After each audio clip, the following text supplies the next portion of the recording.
एक ऐसी लीला चर्चा सुनाई जाती बड़ी मधुर कि एक बार छोटे से हैं हरिवंश जी, रात्रि में बहुत जोर की भूख लगी और महाराज उठ करके बैठ गए, रोने लगे जोर जोर से। रोते रोते मैया से कहे, बोले मैया मुझको भूख लगी, कछु पवाओ। पिताजी मुझको भूख लगी, कुछ खिलाओ।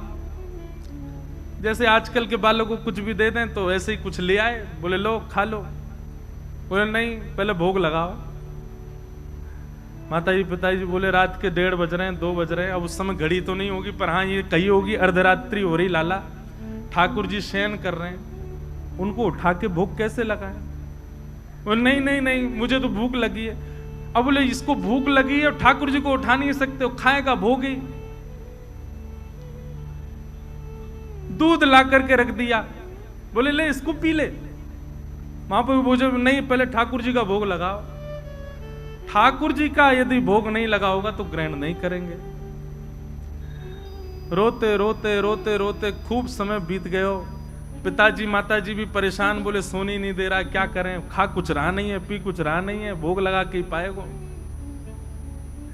आहा, महाराज श्री हरिवंश जी की रुदन सुनकर के सेज पर पौड़े भय ठाकुर जी उठ गए और उठ करके श्री जी को उठा रहे। बोले श्री जी उठो, सेवा के राधा मोहन जी। श्री जी बोली क्या हुआ? अभी तो उठवे को समय ना है भयो, अभी तो भोर ना भई, अभी तो मंगला को समय ना भयो, आप काय को उठाए रहे हो? बोले रुदन ना सुन रही, हरिवंश बालक रो रहे हो बहुत जोर से। श्री जी बोली काय को रो रहे हैं हरिवंश जी? बोले भूख लगी है। अब वाको तो नियम है, वो तो हमारो ही शीत प्रसादी पावे, हमारो ही चरणामृत ग्रहण करे, हमारो ही चरणोदक प्राप्त करे, वहां के अलावा तो कुछ लेवे ना। अब रात्रि में बालक छोटो भूख लगी आई है।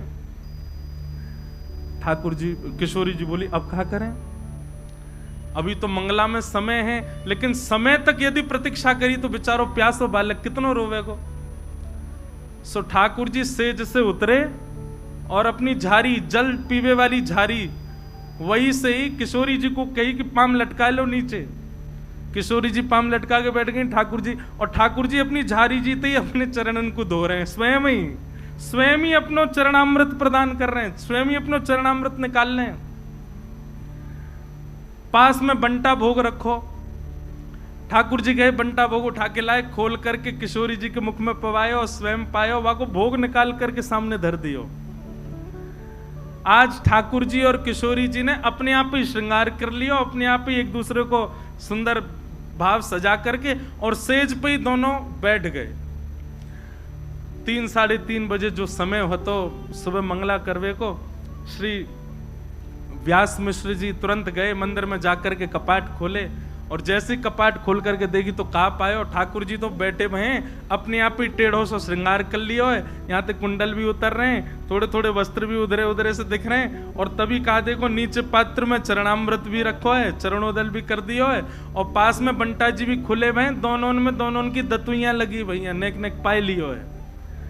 आहा, ये दृश्य देख करके व्यास मिश्र जी तो आनंदित हो गए। तुरंत गए और जाकर के चरणामृत और भोग ले जाकर के हरिवंश बालक को प्रदान किए। तुरंत पा लियो, पा करके बालक तो सो गयो, लेकिन माता पिता दोनों नेत्र सजल और ठाकुर जी को देख रहे हैं कि हम तो विचार कर रहे हैं ठाकुर जी को कैसे उठाएं, पर हरिवंश जी को रुदन सुनकर के ठाकुर जी स्वयं उठ गए, स्वयं अपनो चरणामृत निकाल लियो, स्वयं अपनो श्रृंगार कर लियो, स्वयं भोग लगा के और स्वयं तैयार है के सेज पर विराजमान है गए। वादना श्रृंगार नहीं भयो, वादना मंगला आरती ना भई। बोले क्यों? आज ठाकुर जी ने अपनी मंगला खुद ही कर ली है। क्यों? हरिवंश जी को भूख लगी। किस लिए? क्योंकि उनका नियम है कि वो ठाकुर जी के प्रसाद के अलावा कुछ नहीं पाते। इसीलिए श्री भक्तमाल जी में कह रहे हैं, सर्वस महाप्रसाद प्रसिद्ध ताके अधिकारी। महाप्रसाद की महिमा, मैं तो ये बात कहता हूं कथा में, आप एक नियम लोग नियम कौन से धारण करते हैं जिससे उनको पुण्य प्राप्त हो? नियम ऐसे धारण करो जैसे ठाकुर जी प्राप्त हो।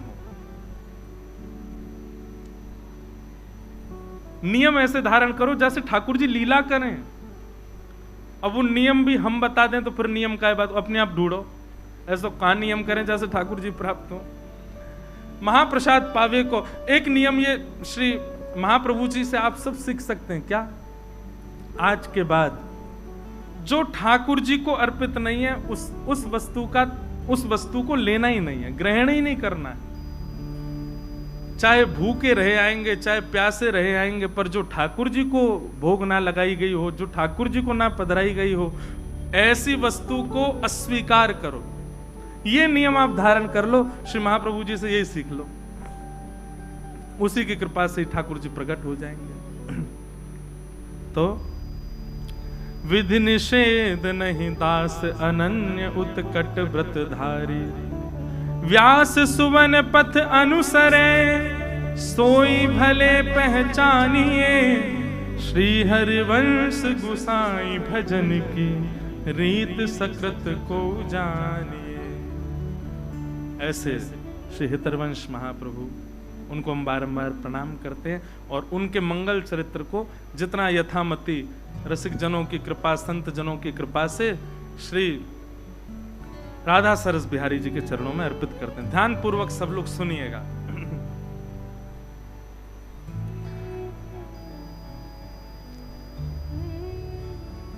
हरिद्वार की ओर जब आप दिल्ली से जाएंगे तो बीच में रुड़की पड़ता है, उससे पूर्व में ही अगर आप एक देहरादून का मार्ग अपनाएंगे तो उसी मार्ग में बीच में एक स्थान पड़ेगा जिसका नाम है देवबंद। क्या नाम है? देवबंद। अब इसका पूर्व नाम तो देवबन ही रहा होगा, बाद में कालांतर में लोगों ने, क्योंकि जहां ऐसे रसिक जन विराजमान रहे वहां देवबंद नहीं रह सकते, वो देवबन ही रहा होगा। तो देवबंद में व्यास मिश्र नाम के एक ब्राह्मण रहते थे और उनकी पत्नी का नाम श्रीमती तारा। व्यास मिश्र जी जो थे ये बहुत अच्छे ज्योतिषाचार्य थे और ज्योतिष का ऐसा प्रभाव इन्होंने सब पर डाल रखा था कि महाराज खूब भीड़ लगी रहती थी लोगों की पुछवाने के लिए। एक बार एक बादशाह के यहां गए और बादशाह के यहां जाकर के उसको कुछ इन्होंने भविष्य कथन किया और उसको आशीर्वाद के रूप में 4 श्रीफल प्रदान किए। बादशाह ने जब अपना भविष्य कथन सुना तो बड़ा प्रसन्न हुआ। प्रसाद रूप में 4 श्रीफल मिले तो उसने पूछा ये 4 श्रीफल? तो उन्होंने कहा ये धर्म अर्थ काम मोक्ष। एक श्रीफल आपके धर्म में गति को बढ़ाएगा, दूसरा श्रीफल आपकी कामनाओं की पूर्ति करेगा, तीसरा श्रीफल आपके अर्थ को बढ़ाएगा और अंतिम श्रीफल आपको मोक्ष प्रदान करेगा। उनके प्रस्तुतिकरण से, उनके भाव से बादशाह इतना प्रसन्न हो गया, उसने श्री व्यास मिश्र जी से कहा आप मेरे संगी रहा करो, मेरी योजनाएं बताते रहा करो, मेरे आगे के कुछ ना कुछ भावों को आप संग रह करके मुझे सुदृढ़ करते रहा करो। व्यास मिश्र जी बादशाह के साथ रहते, सुबह जाते शाम तक वहीं रहते, उन्हीं के बताए निर्णयों को बादशाह लेता था। व्यास मिश्र जी के बड़े भाई श्री नृसिंह आश्रम जी महाराज ये सन्यासी थे। एक बार आप वृंदावन जा रहे थे और बीच में ही देवबंद पड़ा, तो जैसे ही आप देवबंद से निकले तो अनेक भक्त जनों ने जाकर के स्वागत सत्कार किया, उनसे कहा कि महाराज आपके छोटे भाई भी यहां रहते हैं, एक रात्रि यहां विश्राम कर लीजिए। बहुत ध्यानपूर्वक सुनिएगा। नृसिंह आश्रम जी बहुत सबके याचना करने पर रुक गए। सब प्रणाम करने आए तो व्यास मिश्र जी अपनी पत्नी तारा के साथ में, बड़े भैया हैं, प्रणाम करने आए, प्रणाम किया, दोनों को आशीर्वाद दिया। जैसे ही प्रणाम करके उठे तो नृसिंह आश्रम जी ने व्यास मिश्र जी के ललाट को देखा और देख करके बोले चिंता की रेखाएं दिख रही हैं, बहुत चिंतित लग रहे हो आप, क्या बात है? अत्यंत संकोच के साथ सकुचाए भाव से निवेदन किया, सब कुछ है भैया, सब कुछ है आपकी कृपा से, गुरुदेव की कृपा से, भगवत कृपा से सब कुछ है, पर हरिभक्त परायण एक संतान नहीं है। नरसिंहाश्रम जी हंसने लगे, बोले तुम पूरी दुनिया का भविष्य बताए फिरते हो, अपना भविष्य नहीं देख पा रहे। और रही बात भाई संतान नहीं है तो इसको भगवत प्रसाद मानो, दोनों ही भजन करो, मत पड़ो उस भाव के पीछे। मैं कथा में एक बात कहा करता हूं, प्रकृति आपको जो सहज रूप से दे दे उसको स्वीकार करो। प्रकृति ने आपके लिए जिस भाव को नहीं रखा उसके पीछे मत भागो, चाहे वो संतान हो, चाहे वो ब्याह हो, चाहे वो कोई भी संबंध क्यों ना हो, संसार की कोई वस्तु क्यों ना हो। आप प्रकृति के पीछे दौड़ करके, भाग करके, दुनिया भर के क्रियाकलाप करके, दुनिया भर के जो है तंत्र मंत्र करके और योजनाएं बना करके अगर किसी वस्तु को पालोगे, प्रसन्न नहीं रह पाओगे। इसलिए प्रकृति जो दे उसको स्वीकार करो।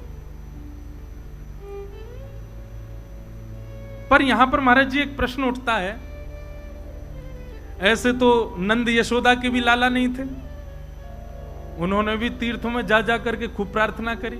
हमारे नाना जी एक बात कहते थे। अच्छा एक बात बताएं, ये कथा हमारे नाना जी करने वाले थे। लोकेश भैया बता रहे, बोले मैंने नाना जी से कहा था कि आप कथा सुनाओ, तो नाना जी बोले करेंगे करेंगे करेंगे। नाना जी तो भगवत धाम प्रस्थान कर गए, पर वो हमको इसीलिए तैयार करके गए कि हम भक्तमाल सुना दें यहाँ पे, उन्हीं की कृपा प्रसादी। हमारे नाना जी के जिनने दर्शन किए होंगे ना, ये समझ लो कि उनको मतलब उनके बड़ भाग्य ही होंगे कि हमारे नाना जी के दर्शन हुए। ऐसे अद्भुत महापुरुष। वो एक बात बताया करते तो बोले लाला, पुत्र की याचना तो करी है नंद यशोदा ने, पर पुत्र के याचना में पुत्र कैसा चाहिए वो भावना क्या है? विष्णु आराधनार्थाय। हमको पुत्र इसलिए नहीं चाहिए कि लोग बाग पुत्र की याचना इसलिए करते हैं कि अंतिम समय में वही संस्कार करेगा, यदि पुत्र के हाथों संस्कार ना हो तो ऐसा कहते हैं पुम नामक नरक में जाना पड़ता है। लेकिन महाराज आजकल के पुत्र जैसे हो रहे हैं, ऐसे पुत्रों से संस्कार करके तो निश्चित जाना पड़ेगा।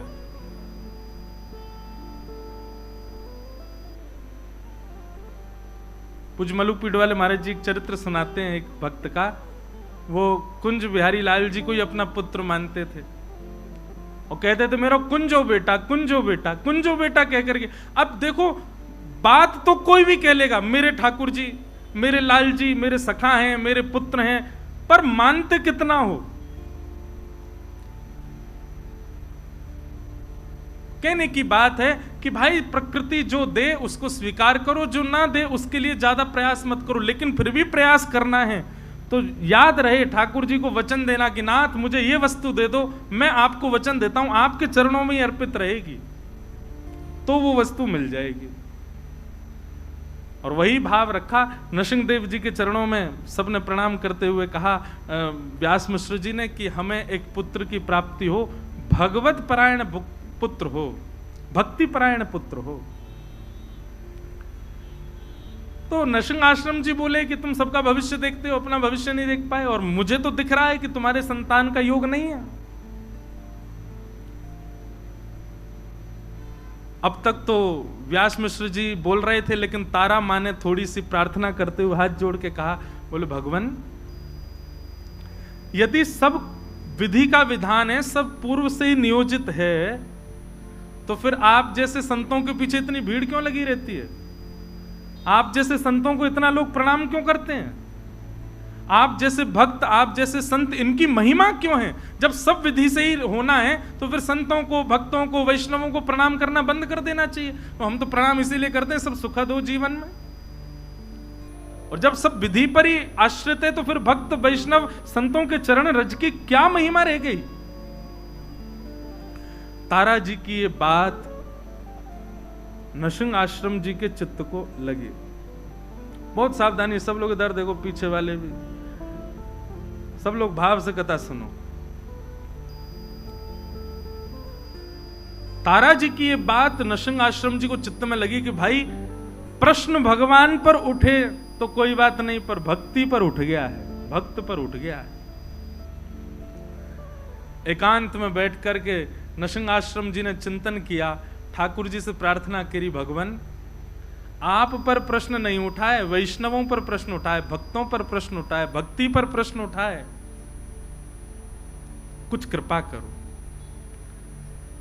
ठाकुर जी प्रसन्न मुद्रा में नृसिंह आश्रम जी के चित्त में आ गए और आकर के अपनी वंशी को ही दिखाने लगे और मानो आज्ञा करने लगे, जाओ अपने भैया से कह दो, छोटे भाई से, निश्चिंत हो जाए।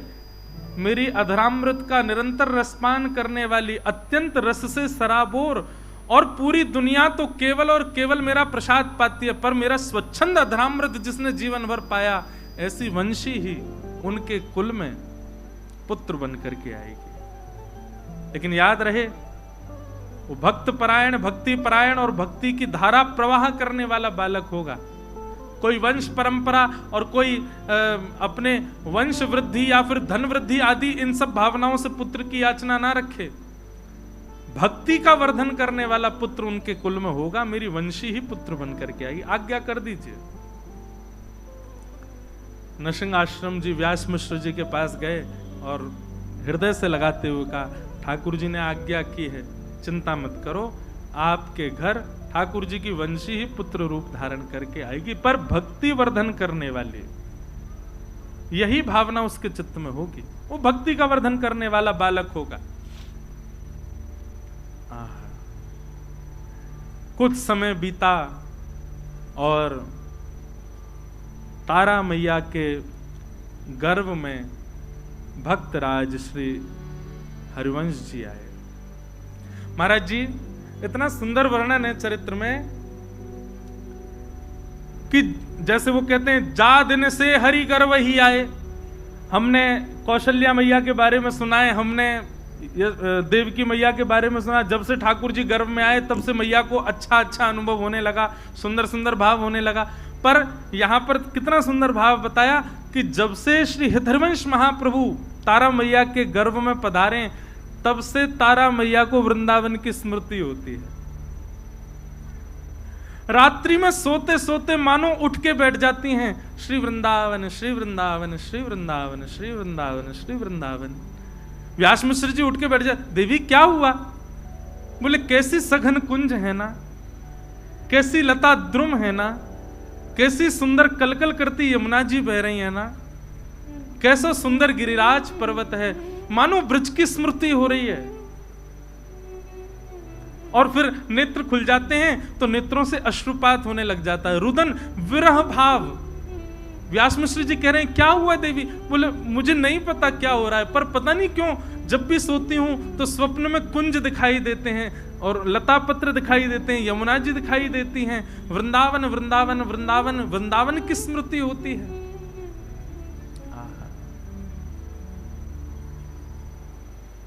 ऐसो श्री वृंदावन। अब तो वो रोज व्यास मिश्र जी से कहती हैं कि आप एक बार हमको वृंदावन ले चलो। व्यास मिश्र जी बोले, ठीक है, मैं राजा से बात करूंगा, अवकाश मिलेगा तो चलेंगे। राजा से जाकर के व्यास मिश्र जी ने कहा कि हमको वृंदावन जाना है, आप अवकाश दे दो। तो राजा ने कहा, अरे आप क्यों जाएंगे, हमारा आगरा जाने का कोई योजना बन रही है, तो हम जाएंगे, पूरी व्यवस्था के साथ जाएंगे, तो हमारे संग ही चल देना। अब राजा की बात वो तो कल पे टालते जाएं, कल चलेंगे कल चलेंगे कल चलेंगे, करते करते करते महाराज महीनों बीत गए और श्री राधा वल्लभ लाल की।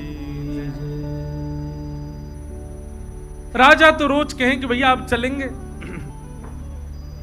पर समय बीतता गया। रोज तारा मैया कहती हैं कि हमको वृंदावन ले चलो, मुझे बहुत विरह होता है, बहुत स्मृति होती है वृंदावन की, बहुत याद आती है, एक बार दर्शन करा लाओ वृंदावन का। जब अंतिम माह चल रहा था, बस अब प्रकट होने ही वाला है बालक, उस स्थिति में मां आ चुकी हैं तब राजा आकर के कहता है व्यास मिश्र, बोले हमारी आगरा की योजना बन गई है, चलो। वृंदावन भी अपनी योजनाएं बना करके सबको बुलाता है, अपने आप कोई नहीं जा सकते। पहले चली जाती अगर तारा मैया तो फिर महाप्रभु जी का जन्म ब्रज में कैसे होता। 9वां महीना प्रारंभ हुआ और तभी राजा बादशाह ने कहा कि हमारी आगरा जाने की योजना बनी, व्यास मिश्र जी आप तैयारी करो, चलेंगे वृंदावन, आपको छोड़ देंगे, आप दर्शन कर लेना। व्यास मिश्र जी बोले अब तो असंभव है, अब तो बालक आने वाला है।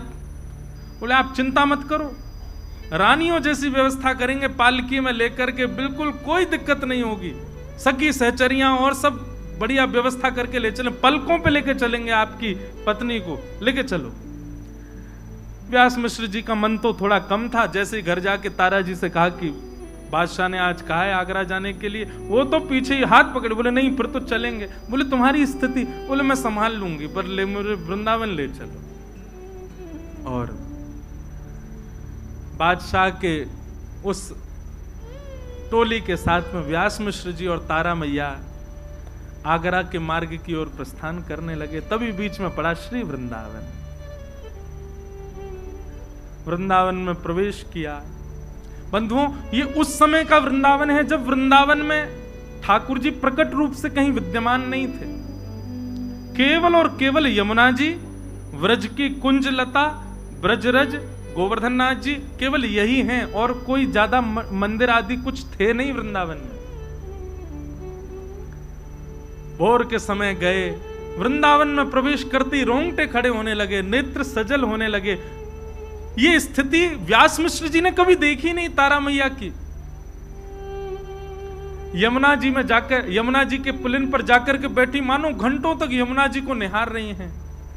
लता पत्रों को स्पर्श करती हैं तो मानो ऐसा लगता है इनसे कोई संबंध है। अब ये सब भावना मैया की नहीं है, गर्भ में बैठे बालक की है।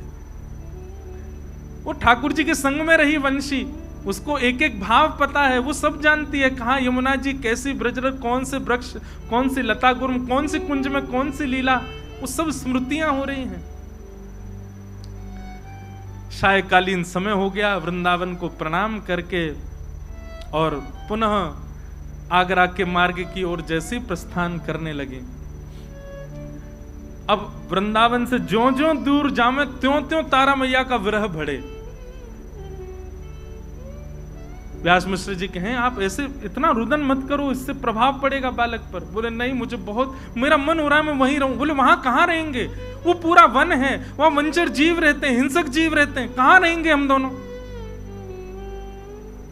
पर उनका रुदन इतना विकल करने वाला था कि उस रुदन को व्यास जी सुन नहीं पा रहे थे। और तभी रुदन करते का बस वृंदावन ब्रज की सीमा में ही थे, अभी बस निकलने ही वाले थे ब्रज की सीमा से, तभी प्रसव पीड़ा होने लगे। और ऐसी प्रसव पीड़ा हुई कि तुरंत बादशाह को जाकर के व्यास मिश्र जी ने कहा कि महाराज आप आगरा को प्रस्थान करो, हमारी गृहिणी को प्रसव पीड़ा हो रही है, इससे आगे ले जाना उचित नहीं होगा। यहाँ ये गांव जैसा दिखाई दे रहा है, यहाँ कुछ लोग दिख रहे हैं, हम यहीं रुक जाते हैं, क्या पता आगे बन आया और वहां कुछ दिक्कत हुई तो क्या करेंगे। बादशाह ने कहा ठीक है, आप कुछ सेवक भी ले लो और आप यहीं रुक जाओ। और वृंदावन के समीप बाद गांव, बाद ग्राम, वहां तारा जी और व्यास मिश्र जी कुछ सेवकों के साथ रुक गए। गांव के लोगों ने देखा महाराज ब्राह्मण देवता आए, सबने खूब सेवा करी, सब व्यवस्था करी। और वैशाख का महीना, शुक्ल एकादशी का दिन, वैशाख शुक्ल एकादशी, और जैसे ही भोर का समय हुआ है, भोर के सूर्य उदित होने वाले हैं, यहां तो पृथ्वी पर सूर्य उदित हुए हैं और वहां तारा मैया की कोख से हमारे ब्रजमंडल के निधि श्री राधा वल्लभ लाल जी को विराजमान करने वाले परम वैष्णव, परम भक्त शिरोमणि श्री हितरवंश महाप्रभु जी का प्रादुर्भाव हुआ। बधाई हो, बधाई हो, बधाई हो, बधाई हो, बधाई हो, बधाई हो। आहा, ऐसे नेक्से से लाला प्रकट भय हैं। हमारे सरस कुंज के आचार्यों ने, मैं आज देखो कितनी ऊंची बात, हमारे सरस कुंज के आचार्यों ने ग्रंथों में आचार्यों की बधाई गाई। मैंने भैया से पूछी, मैंने कि राधा वल्लभ जी की बधाई नहीं, बोल राधा वल्लभ जी की नहीं, आचार्यों की है। मैंने कहा यही तो कृपा प्रसाद है। और यहाँ अब हम कुछ बधाई गायन करें का, महाप्रभु जी प्रकट में, फिर महाप्रभु जी की लीला सुनकर फिर राधा वल्लभ जी को प्राकट्य हुए को। आहा।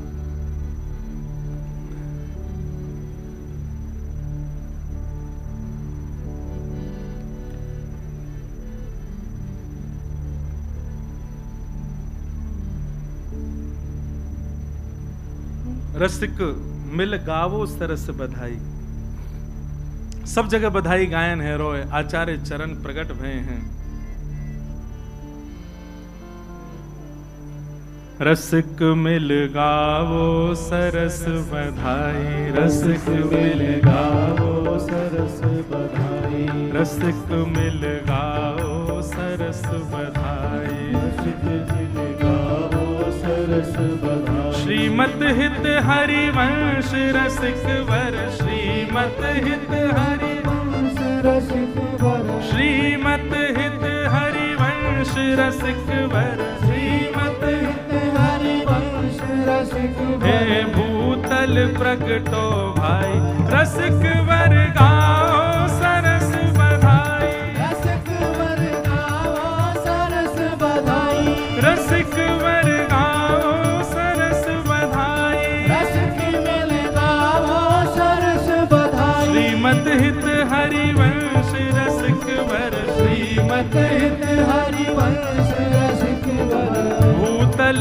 प्रगटे भाई, रसिक वर, रसिक वर, रसिक वर गाओ सरस बधाई, रसिक वर गाओ सरस बधाई, रसिक वर गाओ सरस बधाई, रसिक वर गाओ सरस बधाई। महाराज जी हमारे ब्रज के से लग रहे हैं, ब्रज के हो का, वृंदावन के हो, राजपुर के, ये तो हमारे स्वामी जी हरदास जी के गांव के हैं भैया।